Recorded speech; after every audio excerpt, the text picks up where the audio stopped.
Put her down. That's not your child. The voice cracked through the late afternoon air like a siren, sharp, accusing, impossible to ignore. Heads turned. Phones lifted. And in the center of it all stood Marcus Hale, his shirt damp with sweat, his arms wrapped around a small unconscious girl who wasn't his. Someone call 911. Another voice shouted. He's trying to run. I'm not running, Marcus said quietly, but no one was listening. The crowd had already decided. A circle tightened around him on the sidewalk just outside a busy strip mall off Route 41, cars crawling past, horns occasionally blaring, the summer heat pressing down like a weight. The girl in his arms was limp, her small hand curled against his chest, her breathing shallow but there. Marcus adjusted his grip gently, careful, steady, like he was holding something sacred. Sir, you need to put her down now, a man in a baseball cap said, stepping closer, phone pointed straight at Marcus's face. Police are on the way. Marcus didn't move. He didn't raise his voice. He didn't argue. She needs help, he said, low and even, his eyes scanning the road behind them for the ambulance that wasn't there yet. A woman pushed through the edge of the crowd, her voice trembling with urgency. I saw a car speed off, she said. They didn't even stop. But her words were swallowed by louder ones. Yeah, right. Convenient story. Look at him, man. The murmurs grew, suspicion feeding on itself, turning strangers into a jury with no patience for truth. Marcus felt it, the weight of their judgment, heavy and immediate. But he didn't shift his focus from the girl. He could still hear the sound from moments earlier. The screech of tires, the soft, sickening thud that no one wanted to talk about now. He had been across the street, just finishing a shift, when it happened. Others had paused. He had run. 3 steps. Then 10. Then he was there, kneeling, calling out, checking her breathing the way life had taught him to do without thinking. And now, here he was surrounded, accused, misunderstood. A siren finally echoed in the distance, faint but growing. Marcus exhaled slowly, his shoulders lowering just a fraction. Hang on, he whispered, not to the crowd, not to himself, but to the girl. You're gonna be okay. The breeze shifted, carrying the smell of asphalt and exhaust, the low hum of engines idling in curiosity. Somewhere behind the line of onlookers, a little girl's voice broke through, small, scared. Daddy! Marcus's eyes flickered up for just a second. Sophie stood near the curb, her backpack slipping off one shoulder, her face pale with worry. Their eyes met. 3 seconds. No words. Just understanding. Then he looked back down at the girl in his arms. The sirens were louder now. The crowd quieter but not silent. Not yet. Marcus did not always look like a man people doubted.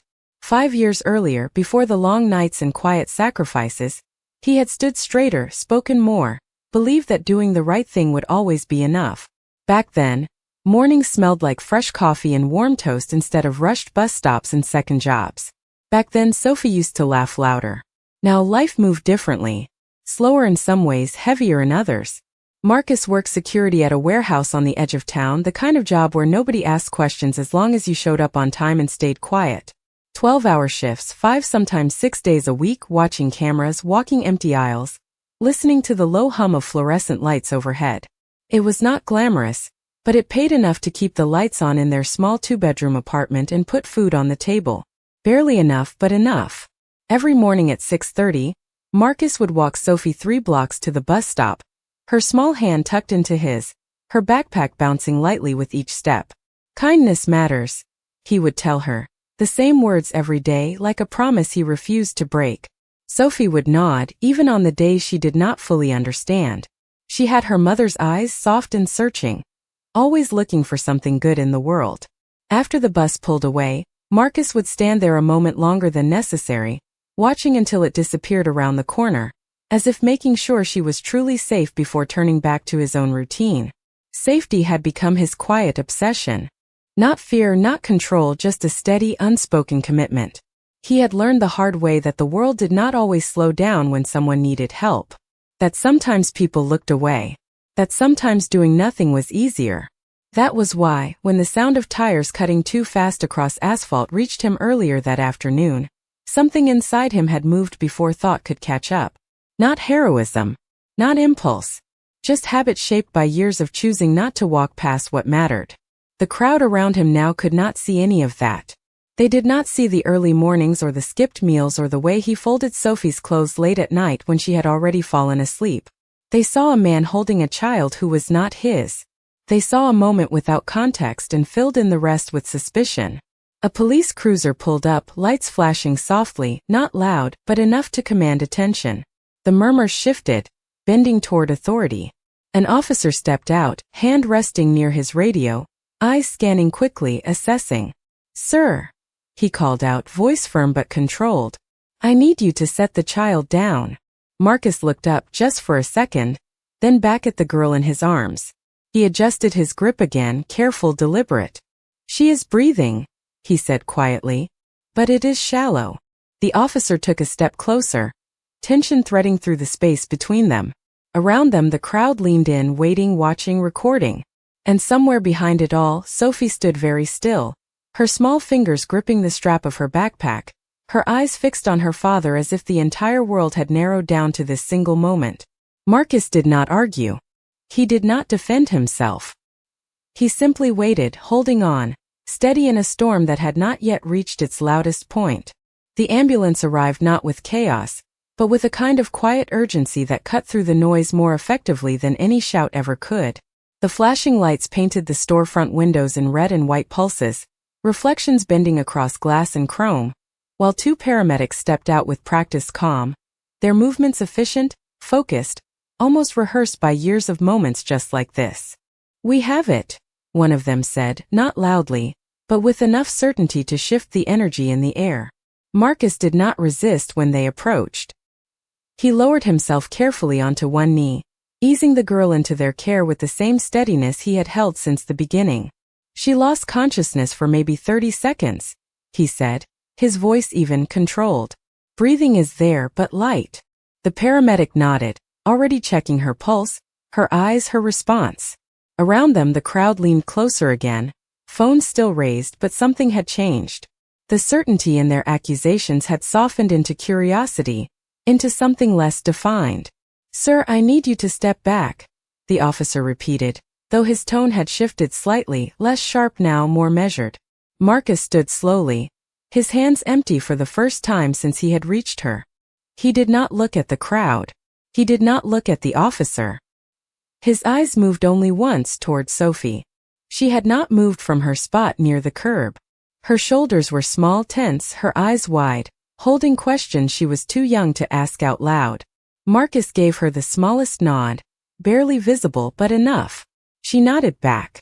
The paramedics lifted the girl onto the stretcher, securing her gently, their voices low and professional as they spoke to each other. "We are taking her to Memorial," one of them said over his shoulder. "Family contact?" No one answered. The question hung in the air for a second too long. The officer glanced around, scanning faces, then back at Marcus. "You know her?" Marcus shook his head. No, a pause. "I just saw what happened." The officer studied him for a moment, weighing something unseen, then gestured toward the side. "I am going to need you to stay here." 3 short sentences followed, quick and direct. "Hands where I can see them. Do not leave. We need a statement." Marcus nodded once. No argument. No hesitation. The stretcher rolled past him, wheels clicking softly against the uneven pavement, the girl's small hand slipping slightly over the edge before a paramedic adjusted it back into place. For a brief second, Marcus reached out, not touching, just close enough as if to make sure she was still there, still breathing, still fighting in her own quiet way. Then she was gone, lifted into the ambulance, doors closing with a solid, final sound that echoed louder than it should have. The siren did not start immediately. For a moment everything held still. The crowd, the officer, the heat rising from the pavement. Even the air seemed to pause. Then the engine turned over, and the ambulance pulled away, slow at first, then faster, disappearing into traffic like a story unfinished. Marcus exhaled long and steady. The weight in his chest did not leave, but it shifted. Behind him someone lowered their phone. Another cleared their throat. The murmurs returned, but quieter now, uncertain, searching for a version of events that made more sense than the one they had chosen before. The officer stepped closer again, not aggressive but not relaxed either. "Start from the beginning," he said. Marcus looked once more toward the road where the ambulance had vanished, then back at the officer. His voice remained calm. "I was across the street," he began. And somewhere between the words and the silence that followed, the truth started to move, slow, steady, like something that did not need to rush to be heard. The officer's pen hovered just above his notepad, waiting, measuring the silence before it turned into words. "Start from the beginning," he repeated, not unkindly, but with the weight of someone who had heard too many stories that did not line up. Marcus nodded once, his gaze steady, his posture calm despite the eyes still fixed on him from every direction. "I was finishing my shift," he said. "Across the street." 3 short sentences. Simple. Controlled. The officer wrote quickly. "Then what?" Marcus glanced briefly toward the road again, as if replaying the moment in his mind, not for effect but for accuracy. "I heard tires. Too fast. Then I saw her." A pause. The sound of a passing car filled the space, low and constant. She was on the ground. No one moved. The officer looked up. "And you did?" Marcus did not nod this time. He just stood there, letting the truth settle without decoration. Around them the crowd shifted again, their earlier certainty unraveling thread by thread. A man lowered his phone halfway, uncertain whether to keep recording or to stop. A woman crossed her arms, her expression less accusing now, more guarded, as if reconsidering something she had already decided. "You expect me to believe you just ran in, picked her up, and that is it?" the officer asked, his tone tightening slightly, testing. Marcus met his eyes. "Yes." No hesitation. No added explanation. The officer exhaled through his nose, glancing down at his notes, then back at Marcus. "There are people saying you tried to leave." 3 voices nearby responded almost immediately, quick and overlapping. "He was moving fast. Looked like he was going somewhere." He did not wait. Marcus did not turn toward them. He did not defend himself against each accusation. Instead, he answered the question, not the noise. "I moved her out of the road," he said. "Cars were still coming." 2 sentences. Then silence. The officer's pen slowed. Behind them, Sophie took a small step forward, her shoes scraping lightly against the pavement. The sound was soft, but it carried. Marcus's eyes flicked toward her again, just for a second. Enough to see that she was closer now, enough to know she was listening to every word. The officer followed his gaze, noticing her for the first time. "That your daughter?" he asked. Marcus nodded. "Yes." The officer's expression shifted, not dramatically, but enough to register something human beneath procedure. He looked back at Marcus, then at Sophie, then down at his notes again. The rhythm of the moment slowed, like a conversation beginning to find its balance. But the crowd had not fully let go. One voice, louder than the rest, cut through again. "Still does not explain why he had her in his arms." Another added, "Could have waited for help." The officer raised a hand slightly, not to silence them completely, but enough to take control of the moment. "I will ask the questions," he said. Then, turning back to Marcus, he continued, "Why did you not wait?" Marcus's answer came without delay, but without force. "Because waiting costs time." 3 words followed, quieter, almost to himself. "And time matters." The air shifted again, subtle but undeniable. The kind of shift that does not announce itself, but lingers, pressing gently against assumptions that no longer feel as solid as they did a few minutes ago. The officer closed his notepad halfway, studying Marcus now not just as a subject, but as a man whose story was not as simple as it first appeared. Somewhere in the distance, another siren echoed faintly, not urgent, just present, like a reminder that the world kept moving whether people understood each other or not. And for the first time since the accusations began, the noise around Marcus did not feel as loud. Not gone. Not yet silent. But quieter, as if the truth was beginning to take its place, one steady sentence at a time. The officer did not write immediately this time. His pen rested against the page, unmoving, as if the answer he had just heard did not need to be captured right away, only understood. "Time matters," he repeated quietly, not as a challenge but as a reflection. Marcus said nothing. He stood with his hands visible, shoulders relaxed, not defensive, not rigid, simply present. Around them, the late afternoon sun had begun to dip lower, casting longer shadows across the parking lot, stretching figures into shapes that looked unfamiliar even to themselves. A light breeze moved through, carrying the distant hum of traffic and the faint rustle of shopping bags from people who had stopped walking but had not yet decided whether to leave. 3 voices tried to rise again from the crowd, softer now, less certain. Still feels off. Something is not right. Why did he not say more earlier?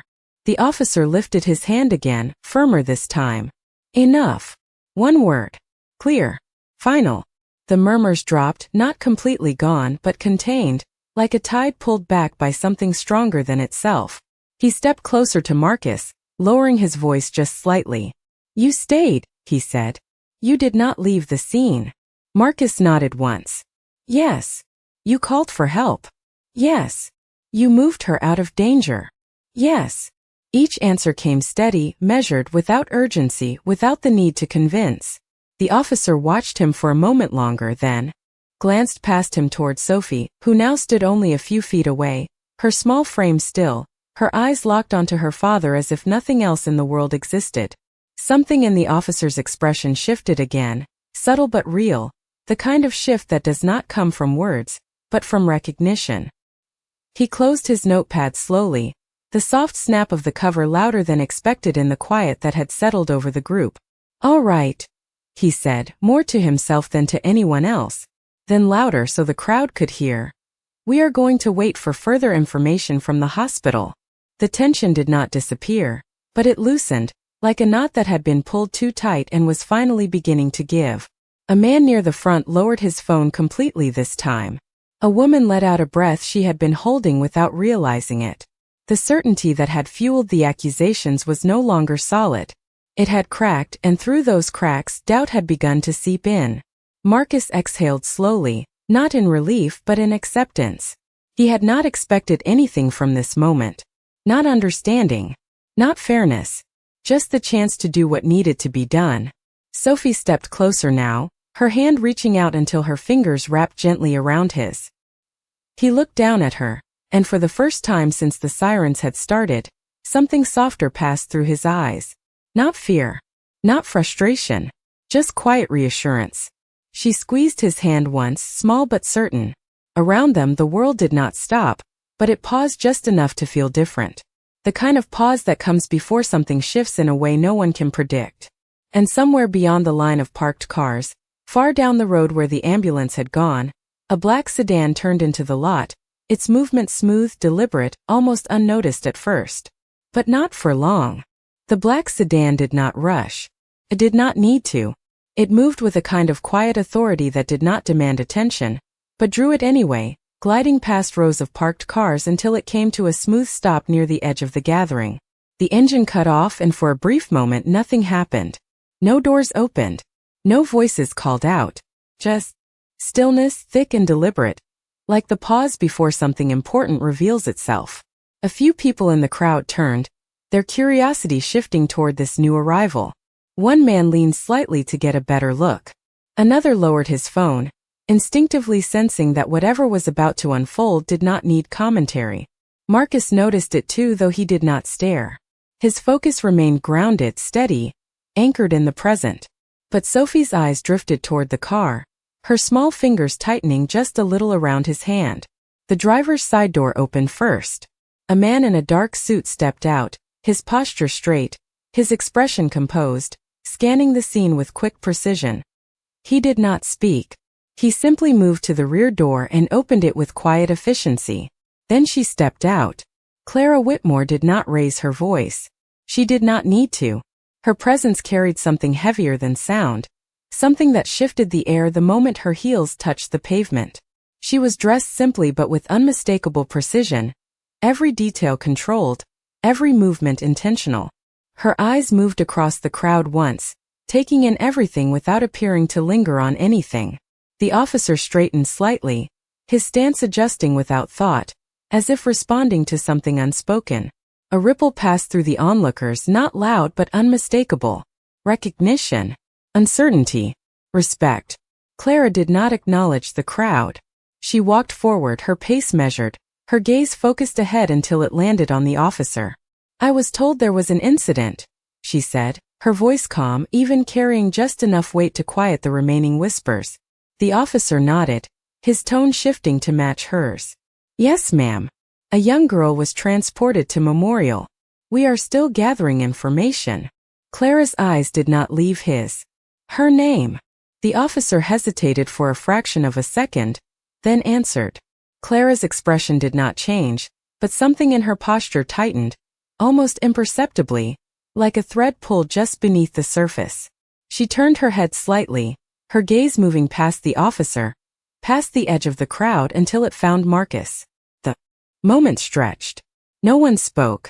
No one moved.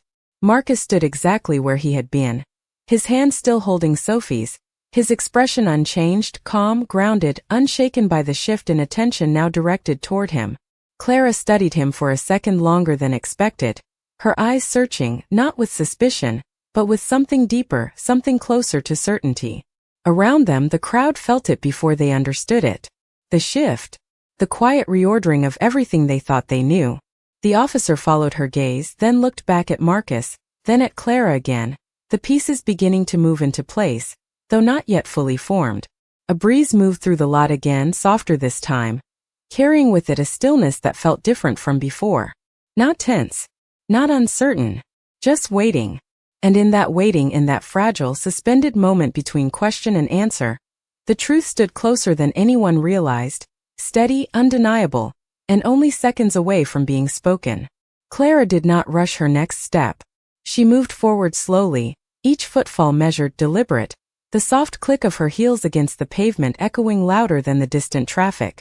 The crowd parted without being asked, creating space as if guided by something instinctive, something deeper than awareness. No one spoke. No one interrupted. Even the officer shifted slightly to the side, allowing her a clear path toward the man who had not moved since she first arrived. Marcus stood still, his hand wrapped around Sophie's, his posture unchanged, his presence quiet but unyielding. Clara stopped a few feet in front of him. For a moment she said nothing. She simply looked at him. Not the way the others had looked. Not with suspicion. Not with doubt. But with recognition that had not yet been explained. 3 seconds passed. Then 5. The silence deepened. "You were the one," she said finally, her voice calm, steady, carrying just enough weight to settle over everyone within earshot. The officer's head turned slightly. The crowd leaned in without realizing it. Marcus did not answer immediately.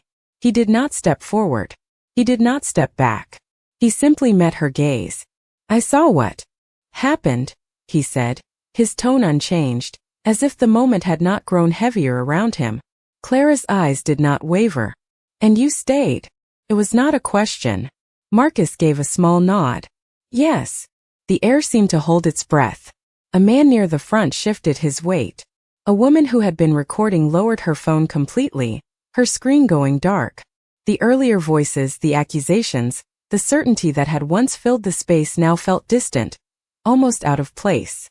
Clara took one more step forward, closing the distance between them. Her expression remained composed, but something beneath it had changed, something quieter, more personal. She turned slightly toward the officer. "The girl who was taken to Memorial," she said, her words precise, controlled. "She is my daughter." The sentence did not land with noise. It did not explode into reaction. It settled. Slowly. Deeply. The officer blinked once, absorbing it. The crowd did not gasp. They did not shout. They simply went still. Completely still. Clara looked back at Marcus, her voice softer now, but no less certain. "Her name is Olivia."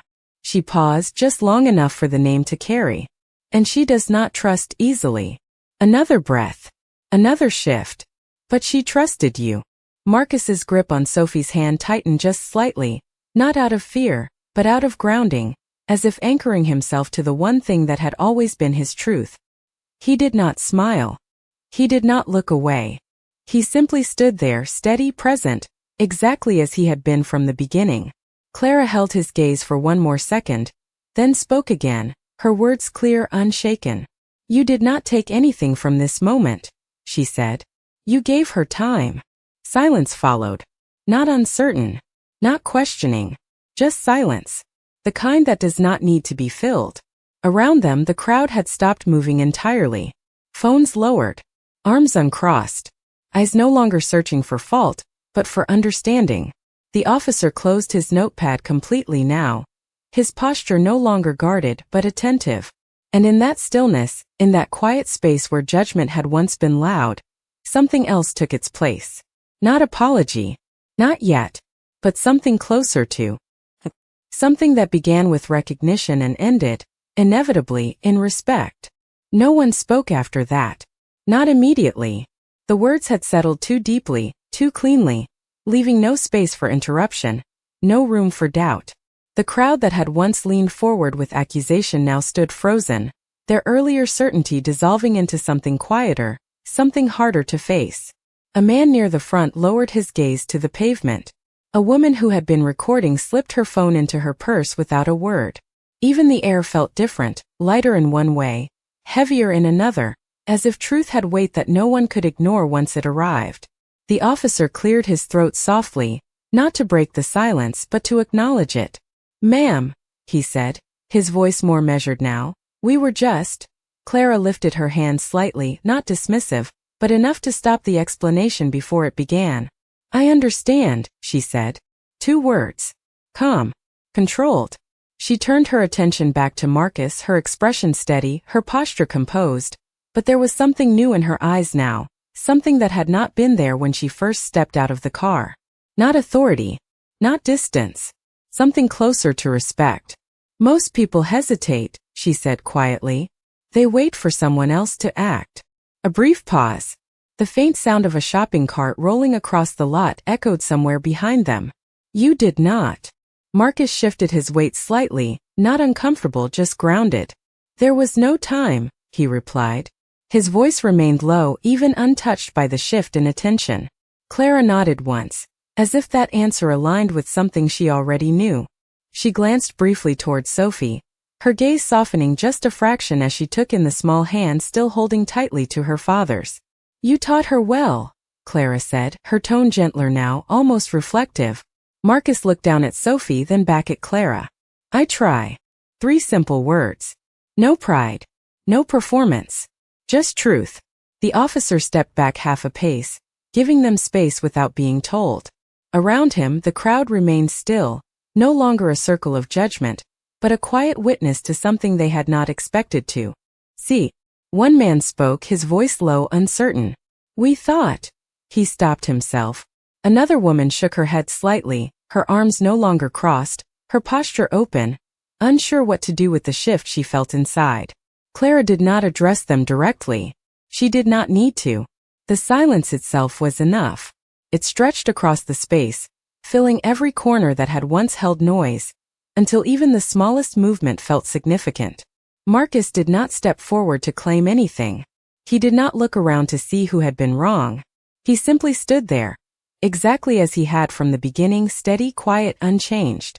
Clara took a slow breath, then spoke again, her voice carrying clearly but without force. "There are moments that define people," she said.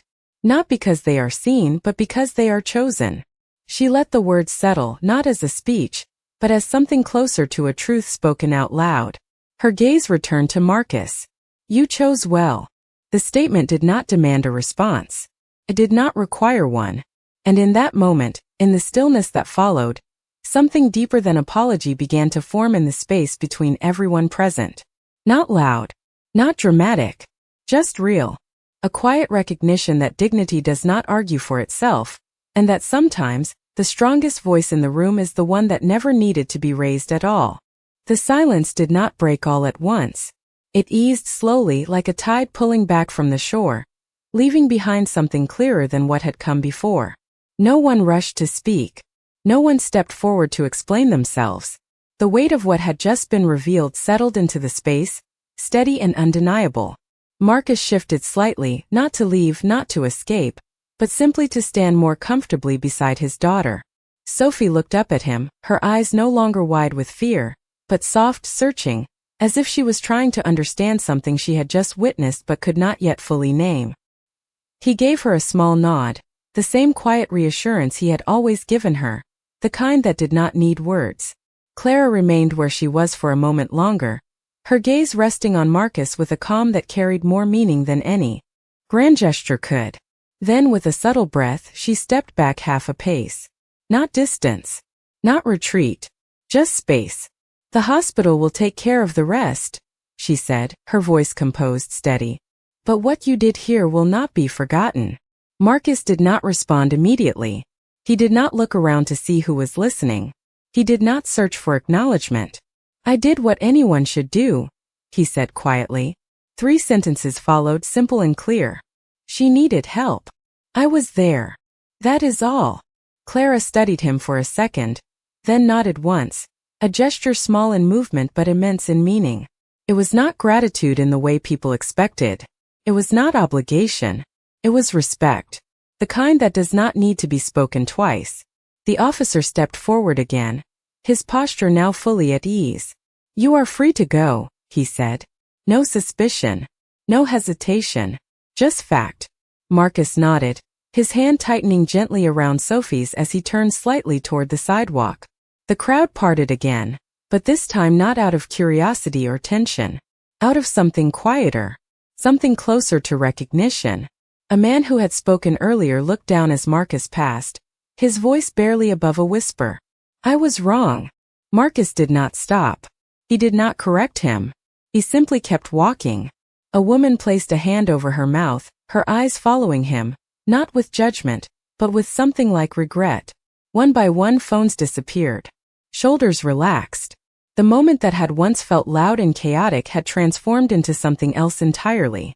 Something still. Something honest. At the edge of the lot, Marcus paused just long enough to open the passenger door of his old pickup truck. Sophie climbed in, turning back once to look at the place where everything had changed. Marcus closed the door gently, then walked around to the driver's side. Before getting in, he glanced once more toward Clara. Their eyes met across the distance. No words. No gestures. Just a quiet understanding. She gave the slightest nod. He returned it. Then he got into the truck. The engine started with a low, familiar hum, and as he pulled out of the lot, no one tried to stop him. No one called after him.